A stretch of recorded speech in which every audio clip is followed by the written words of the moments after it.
그대 인생 쉿 비밀이야. 박순자는 새벽 5시에 잠에서 깼다. 78세의 몸은 이제 많이 쇠약해졌지만 평생의 습관으로 여전히 이른 시간에 눈을 뜬다. 무릎과 허리가 쑤시지만 억지로 일어나 창문을 열었다. 아직 어둠 속에 잠긴 동네를 내려다보며 깊은 한숨을 내쉬었다. 오늘도 또 하나의 비밀을 간직한 채 하루를 시작해야 한다. 순자에게는 3명의 자식이 있다. 큰아들 준호는 39세로 대기업 마케팅 팀장이고 둘째 딸 미영은 간호사, 막내 아들 성우는 공무원이다. 겉보기에는 성공한 자식들을 둔 복 받은 어머니처럼 보이지만 그 이면에는 아무도 모르는 어두운 진실이 숨어 있었다. 사실 순자는 3년 전부터 치매 초기 증상을 앓고 있었다. 간헐적으로 기억이 사라지고 때로는 며칠 전 일도 기억하지 못했다. 하지만 자식들에게 짐이 되고 싶지 않아 병원에서 받은 진단서를 몰래 감추고 있었다. 특히 큰아들 준호 가족에게는 절대 알려서는 안 되었다. 준호의 아내 지수가 이미 시댁에서 받는 스트레스가 많다는 것을 알고 있었기 때문이다.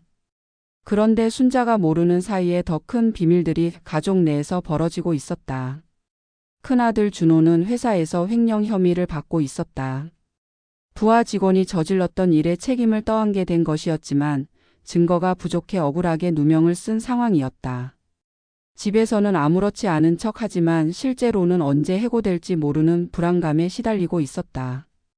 둘째 딸 미영은 더 심각한 문제를 안고 있었다. 남편의 사업 실패로 인해 수억 원의 빚을 지게 되었고 남편은 책임을 지지 못하고 가출한 상태였다. 혼자서 두 아이를 키우며 빚을 갚아야 하는 절망적인 상황이었지만 어머니와 형제들에게는 여전히 행복한 척 연기하고 있었다. 막내 아들 성우는 겉으로는 안정된 공무원이지만 실제로는 도박 중독에 빠져 있었다. 아내 몰래 적금을 모두 털어 경마와 온라인 도박에 쏟아부었고 이제는 사채업체에까지 손을 뻗친 상태였다. 매일 협박 전화에 시달리면서도 가족들에게는 아무 일 없는 척 지내고 있었다. 순자는 이런 사실들을 전혀 모른 채 오늘도 작은 텃밭으로 향했다. 치매 증상 때문에 어제 뿌린 씨앗을 까먹고 다시 같은 자리에 씨를 뿌리기도 했지만 이 작은 일상만이 그녀에게 남은 유일한 평안이었다. 가끔씩 남편이 살아있을 때의 기억과 현실이 뒤섞여 혼란스럽기도 했다. 오후가 되자 준호가 찾아왔다. 얼굴에는 평소와 다른 어두운 그림자가 드리워져 있었지만 순자는 치매로 인해 그런 미묘한 변화를 눈치채지 못했다. 준호는 어머니 앞에서 최대한 밝게 웃으려 노력했지만 내일이면 회사에서 징계위원회가 열릴 예정이라는 사실이 그를 짓눌렀다. 며칠 후 미영이 어머니를 찾아왔다. 평소보다 훨씬 말이 없었고 눈가에는 늘 눈물이 맺혀 있었다. 어제 빚쟁이들이 집에 찾아와 아이들 앞에서 난동을 부렸지만 그런 일이 있었다는 것을 어머니에게는 말할 수 없었다. 오히려 어머니가 자신의 상황을 걱정할까봐 더욱 밝은 척 연기해야 했다. 성우는 가장 늦게 찾아왔다. 손목에는 상처가 있었고 얼굴은 파리했다.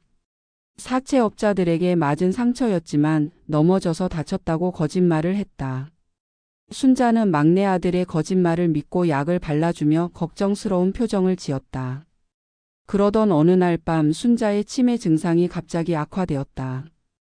과거와 현재가 완전히 뒤섞이면서 이상한 행동을 하기 시작했다.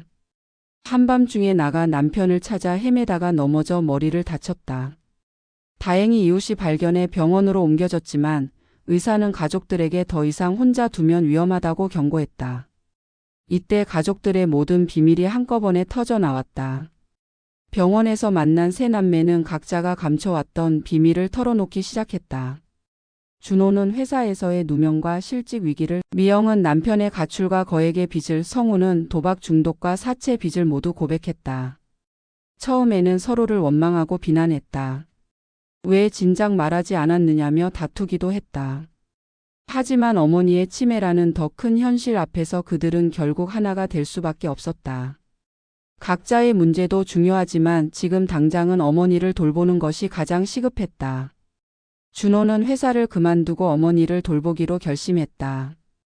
어차피 누명을 벗기 어려운 상황이었고 이참에 새로운 시작을 하는 것이 낫다고 생각했다. 미영은 간호사 경험을 살려 어머니의 의료진과 소통을 담당했다. 성우는 도박을 완전히 끊고 어머니 돌봄에 집중하기로 했다. 세 남매는 어머니를 준호의 집으로 모시기로 했다. 처음에는 며느리 지수가 부담스러워했지만 상황을 알고 나서는 오히려 적극적으로 도와주기 시작했다. 손자 현우도 할머니와 함께 사는 것을 좋아했다. 치매는 점점 악화되었지만 가족들의 사랑 속에서 순자는 평안한 시간을 보낼 수 있었다.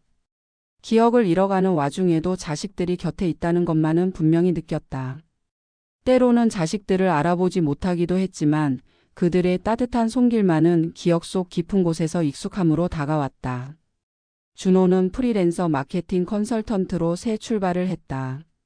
처음에는 수입이 불안정했지만 점점 실력을 인정받으며 오히려 회사에 다닐 때보다 더 보람을 느꼈다.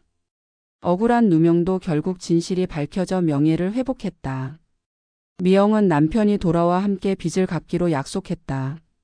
쉽지 않은 길이었지만 가족이 함께하니 이겨낼 수 있다는 희망이 생겼다.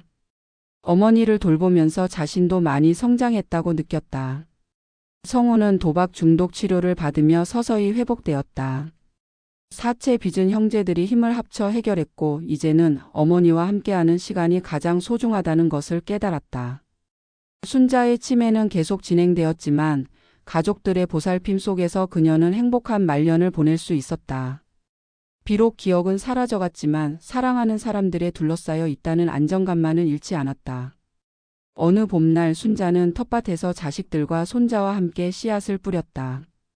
비록 내년에 자신이 이 꽃들을 볼 수 있을지는 알 수 없었지만 지금 이 순간만은 완벽하게 행복했다. 가족들도 마찬가지였다. 각자의 아픔과 시련을 겪었지만 결국 가장 중요한 것은 서로 사랑하고 함께 있는 것이라는 평범한 진리를 깨달았다. 그렇게 순자 가족은 어둠 속에서 서로를 의지하며 새로운 희망을 찾았다. 치매라는 시련 앞에서 오히려 더 단단해진 가족의 유대는 그 무엇보다 소중한 선물이었다.